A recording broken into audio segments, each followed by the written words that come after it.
Patay ang dalawang sibilyan sa Israel matapos tamaan ng missile ang gusali na kanilang tinutuluyan. Ito ay matapos hindi kaagad makahanap ng masisilungan bago mangyari ang insidente. Yan at ang iba pang mga napapanahong balita mula sa iba't ibang panig ng mundo sa Global Headlines Report ni James Galange.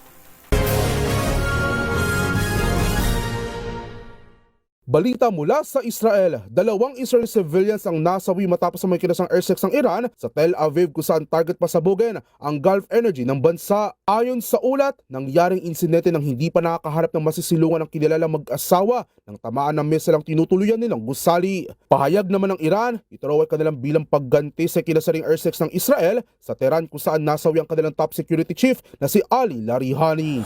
Sa kaugnay na balita, malaking pinsala naman ang idinulot na ikinasang airstrikes din ng Iran sa pinakamalaking gas hub naman ng Qatar matapos ang magdamagang pag-atake sa Ras Laffan Industrial City. Kasunod dito ng babala ng Iranian military na isusunod na raw itong tatargetin ng mga energy infrastructure sa Gulf region bilang ganti sa pag-atake ng kanilang mga kalaban sa kanila rin mismo mga pasilidad. Magugitang noong Miyerkules, kabi-kabilang gas facilities ang pinasabog ng US at Israel, bagay na nagamit siya rin sa pagtaas ng bentahan ng Brent crude oil sa pandaigdigang merkado. At sa iba pang balita, inatake naman ni US President Donald Trump ang mga media institutions sa Amerika hinggil sa mali raw umanong paghahatid ng balita patungkol sa mga nagaganap na tensyon sa Middle East. Anya, dahil daw umano sa mga maling impormasyon ay nag-iiba ang opinyon ng publiko. Gaya na lamang ng pagdedeklara noon ni Trump na nagtatagumpay na raw sila sa giyera. Kaugnay pa rin ito, sa isang press conference naman ni US Defense Secretary Pete Hegseth ay nabanggit naman niyang international media na CNN hinggil rin sa mga inalabas itong balita patungkol naman sa war coverage on Strait of Hormuz.